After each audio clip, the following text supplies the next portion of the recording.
That no good. All right, so we've encountered one of the all-time favorite long-term typical Corrado problems. I'm going to show you how to fix it. Tune in, stay watching, and we'll get through this.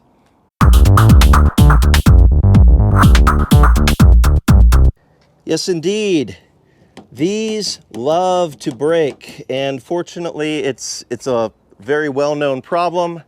It's been dealt with for a long time, and there is an easy fix. There are a couple suppliers, at least a couple suppliers that make repair parts for this.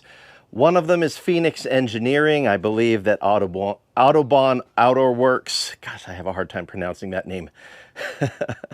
Autobahn Auto Works has a set also, but either way, the installation procedure is the same. It should only take you about 15 minutes after you have the handle out of the car, unless of course you are dealing with having to change over the tumbler to a different set of handles. You may notice that this is not the correct handle for my 93 late model facelift Corrado. This is an earlier handle. This was a spare from my old one, and when the original broke, I popped this on and swapped out the lock cylinders. So now I have to swap the lock cylinder back in addition to doing the repair. So I've got the original handle. I'm gonna do the fix on the original and then pop it in there. The one on this side, yep, this is the original, and it's hanging in there, but I can tell it's wearing. So we're gonna go ahead and take this one off and fix it also. And while we're in there, these things, these are in horrible shape, these door strikers. I wish you could just replace the yellow plastic part instead of the whole striker, but we're gonna go ahead and replace the whole striker, both sides, in addition to the door handle. So by the time we get done here, our door should be opening and shutting really nicely. So let's get into this mayhem. We have to start by removing the door panel. If you have not done one before, there are a few things to keep in mind. Hidden screw cap here, make sure you don't lose it. It looks like I've lost my screw cap down here, bummer, because I guess I can probably 3D print another one, but there is another one back over here. You will have to remove this grill very carefully. There's a screw hidden up inside there. This cover comes off, and there are 2 screws. This bezel slides off, and we'll figure out which way to do it. I definitely can't do it one-handed. That slides off, and then this, oh yeah, this mirror triangle has to pop off as well. Once you have those elements, then, and these screws, this should just lift off pretty nicely. Getting it back on can be a pain in the neck, so just take your time, be patient, and it'll be fine. There are some electrical connections inside here as well for the mirror, as well as the stereo and the window buttons. We are going to leave the window up for this procedure so that we can unplug the electronic connector that goes to the door handle that is back inside here. And then when we're all done, obviously we'll test it out. One of the instructions that I've seen online is to leave the window down after you disconnect the door handle, so that if you have to reach back in and open it, you don't have to go through the other side of the car. I'm going to recommend not doing that. Just leave the window up, because then you have far less chances of wiring getting caught in the scissor action of the window regulator as you're moving it up and down and stuff is loose inside there. Ask me how I know. Yeah, done this before. So let's go ahead and remove the door panel, and then we will get to this. So again, to remove this, it's not too hard, except you have to take this off. If you've got a 93 interior like this, there's a screw up inside here. You have to remove the grill. You can do so with just a flathead screwdriver from underneath, very gently, and it pops out. It dents really easy, so be careful. There is this is normally right here. Sorry I didn't film it. the cover piece that goes over these two screws, just gently pries off with a screwdriver. I recommend doing it from the bottom so there are no visible marks, and then it pulls out. And then there are two kind of big Phillips head screws that are set down inside there. Those shouldn't be torqued too hard, but those will be in there. Unclip the electric connector here. The bezel for the handle in here slides towards the back of the car and pops out. Then you have two screws here, and one more screw here, and that's where we're at, all we need to finish. And then this triangle thing pops off as well. So this is just a matter of very gently putting a screwdriver under here, and there we go, pops right out of the way. I'm gonna use a tiny little stubby screwdriver to get this one back here.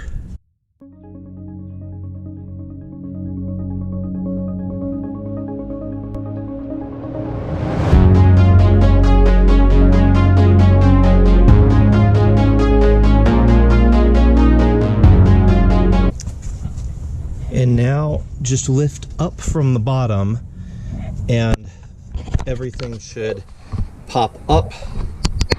And let's give this a whirl. There will be one more connector for the speaker that we have to deal with. That should be it. So lift up, get this over the door lock pin, and then release from the window scraper guard. It just pulls out from that. Here we go. And then on the back side we have a couple of connectors. I'm going to use both hands to undo this connector, but it's a kind of a tiny little pinchy thing that holds it in place, and then you can release that. So I'll come back. So we need to remove the lock cylinder from here. Unfortunately, the lock cylinder that is in here does not appear to match one of the keys that I have. So that leaves us with a challenge, because this one's like almost turning, but not quite. Theoretically, you can't remove the lock cylinder without the matching key. We are gonna try to do it anyway by removing the circlip and seeing if we can just wiggle it and convince it with a little bit of vibration. So starting off here, we're gonna convince the circlip off. Of course, these will fly like crazy, so be careful as you're removing it.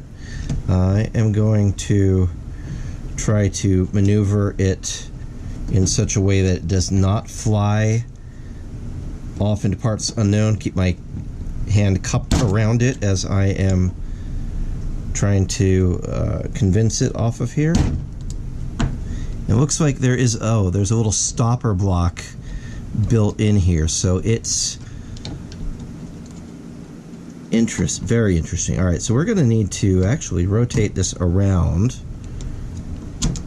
to a different position past this stopper block, which is really hard to see, but right between here and here. Now I could probably wiggle something underneath there and convince it over, but I can see why some people that I've read about were having some significant issues getting the circlip off. Other than just there's a ton of crap.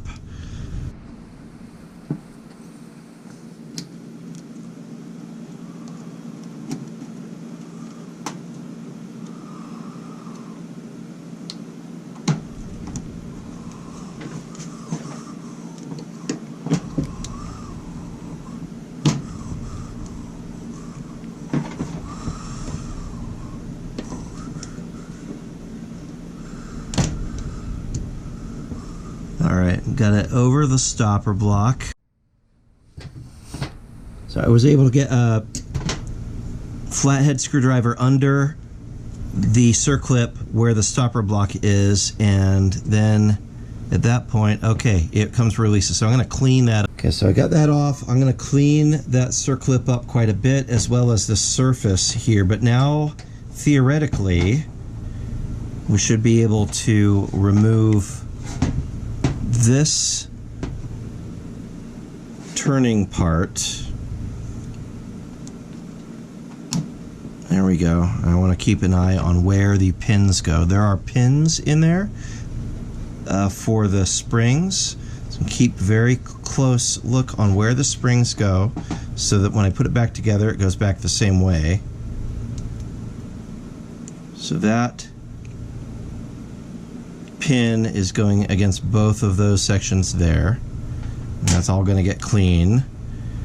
That there as well. That's interesting. So now we have access to the tumblers, which fit into these blocks on the side. So theoretically, if we were able to get release, we would be able to push this whole thing through and pull it out at this point, I believe. Oh, ho, ho, ho, ho, ho, look at that. Wiggle, wiggle, wiggle. Wiggle, wiggle, wiggle. It works. Look at that. Ah, we're getting it. All right, let me make sure that it is not going to come wiggling back out the other direction, but just wiggling this has given us a measure of success. Yes, all right, the old tumbler is out. And that is the tumbler that I cannot use because I don't have a key for it. So that can just be spare parts. It's pretty gross. We will clean all of this up. And now we are free to do the rest of the repair here. Now I'm just going to clean up these parts and get rid of all the grime that has accumulated on them for years and years. I will be re-greasing them with red grease, but for now let's just get it all clean before we put it all back together. Okay, so we've cleaned out a whole bunch of crud from inside the lock cylinder now that we've gotten that out. And the next step is to remove this. Now, you notice this isn't actually broken on this one. This is a functional striker assembly, but it's really long. So I think this one was actually off of a Passat. Yeah, that because it's not the right length striker. This is probably off of a Passat, not a Corrado, which is why I haven't used it. So the parts should be the same. I should be able to swap it over. We should be good.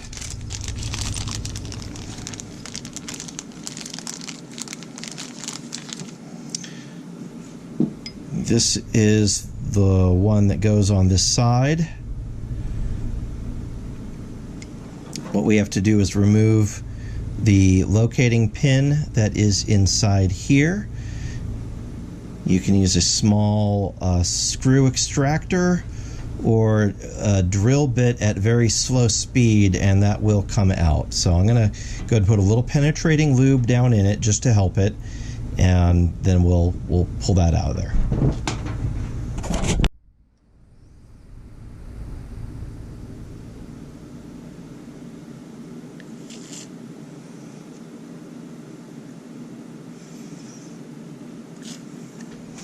So 3.8 millimeter drill bit. I will have to double check and see what size that is in standard, but that should be enough to pull the pin out. So let me grab that. Okay, so it is a 3/32 drill bit, and theoretically, just going very slow, should grab it and be able to pull it out.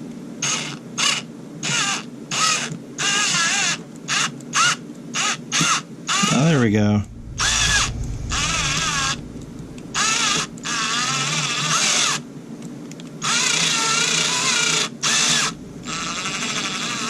It's coming out.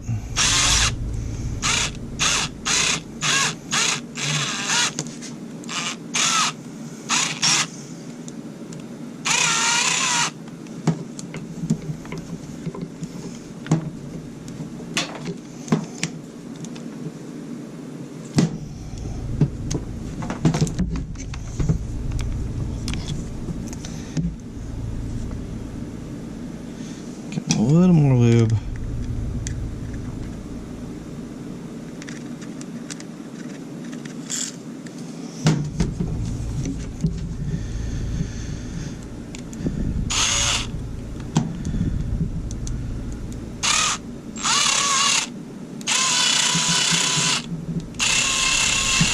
There we go. Okay.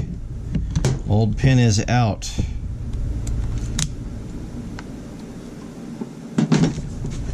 Okay, great. And then that means that this lever should be able to come out. I've got to make sure that I pay attention to where the spring sits on the lever. Right there. See that spring coming through the hole on the Passat lever there. Okay, so then this one going in shouldn't be as much of a pain because that spring is just going to go under there, like so. And that's going to go like so. 20 minutes later. Quick bit of follow-up here. This is the Passat one, and this is what the armature looks like. It's really fairly long. This is the Corrado one, and well, here's the broken armature. You can see the difference between these two things. It's pretty substantial, but that's not the only difference. There's also a difference where the pin for the spring hooks into the armature on the Passat versus where it hooks in on the Corrado. Also, the armature itself on the Corrado is very differently shaped. We've got this mechanism here, whereas on the Passat it sits pretty low. So the very similar thing is sitting probably about that tall in comparison. So it's very different geometry between the two. So unfortunately, I'm not going to be able to use the Passat one. I'm going to have to, for the time being, repair my incorrect early handle and then see where the heck my original handle went off to so I can go find that and fix it. But that's what we're working with today. So all the work that I just did to clean this one up and grease it and get it ready, I'm gonna have to repeat on this one, including removing that very special pin there. So I'm gonna try to drill that out, get that pin out, and we're gonna do the repair. You can use this washer to fit in on the pin to keep it from wiggling around. It's not absolutely necessary, but recommended. You can also reuse the same pin that was in their factory if you didn't mess it up while you were removing it, or you can use the supplied metal dowel pin to put it in here. Getting that spring pin up to where it needs to be is super fiddly. Definitely be patient here. 5 minutes later. Alright, so I've successfully got the repair piece on the Corrado hinge. It's ready to go on. I've greased it up with some fresh CRC red grease, so that's temperature resistant. That shouldn't melt when the exterior of the car gets hot, which should keep us in good shape. So let's go ahead and pop it back on the car. I'm finishing up this work in the dark, but I wanted to point out you can remove this cover and then you've got a sight hole to look inside the door so that you can see all of the stuff going on in there and be able to fish the cable through. So whether you're doing it from up here and looking down into it to see where it needs to go, you got a few sight holes, and it is going to connect right here. It is the 3-wire cable that connects to this. So we're going to fish it through. It's going to come down across.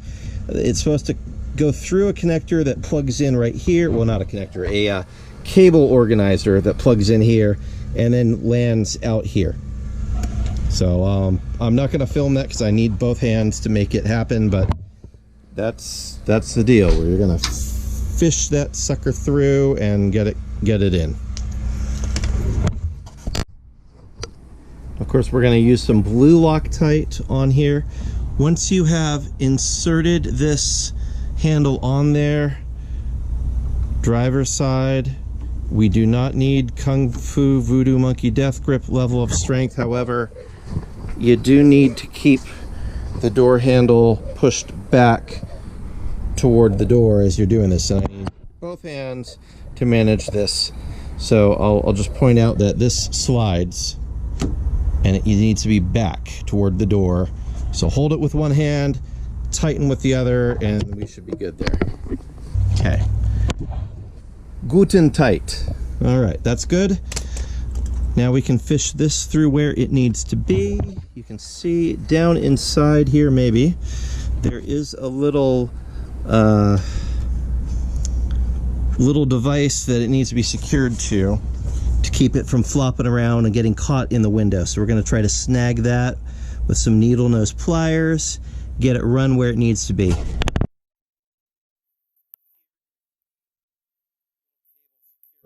Thing that I was talking about, it's just a split loom type deal. So we're going to run our cable through it, then slide this down. It connects right over here in this center hole. So that's where we're aiming for to get it secured. That way it will not interfere with the window going up and down.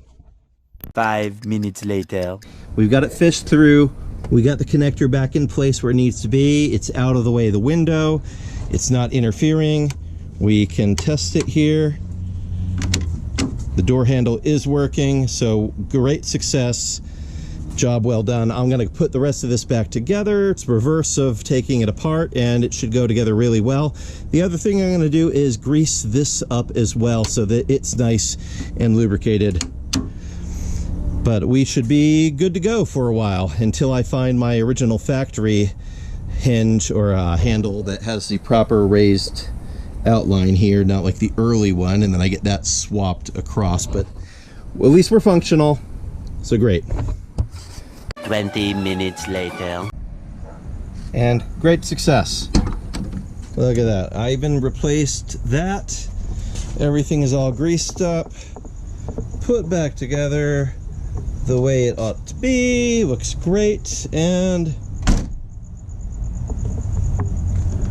most importantly, it opens and closes the way it should. So it has been definitely an adventure in learning, as it often is with a Corrado, but learning that the front door handles cannot be easily modified to work in a Corrado. That's a bummer. I think if I had transferred all of the assembly armature from the one handle to the other, I probably could have made it work, but it's bonded to the armature assembly, like the plastic part's bonded. It's not just screwed on. So I don't know about that. I think probably a better plan is for me to find my original handle and then do the repair on it and transfer everything over. But for now, I've got a working door handle, and you know, best case scenario, it should really only take you a few minutes to do that repair. But I was trying to work with parts that were not working because they were from the wrong car and wrong parts. So there you go. Let my life be a lesson to you. Sometimes it serves as a warning. Anyway, hit like, subscribe, share, and I hope to see you again for more Corrado adventures. We definitely have a giant grocery list of things to do on the Corrado, as well as our other problem child, the silver Jetta with the transmission that's giving us issues right now. And everything needs work. That's just sort of the nature of the game. So the R32 needs work, both of the Jettas need work, the Sequoia needs work, the Fiat needs work, the Corrado needs work. Tune in again and see what we accomplish next week. Oh, and by the way, I've also been, I don't know if you noticed, but I've been invited to do a lot of product reviews lately for different automotive repair products. So I'm going to be checking some different things out. Some of them are fun and silly and really, you know, superfluous. They're not necessary for the enjoyment of a car, but they're kind of fun. Some of them are pretty useful, like a car scanner system. I just got sent one, and we're going to try it out and see how it works, especially on the Sequoia, which is where we really need it, since I already have 2 different systems that work on the German cars. So tune in again, see what mischief we get into. God bless you, and I'll see you soon. Bye-bye. And on that terrible disappointment, it's time to say goodbye. We'll be back.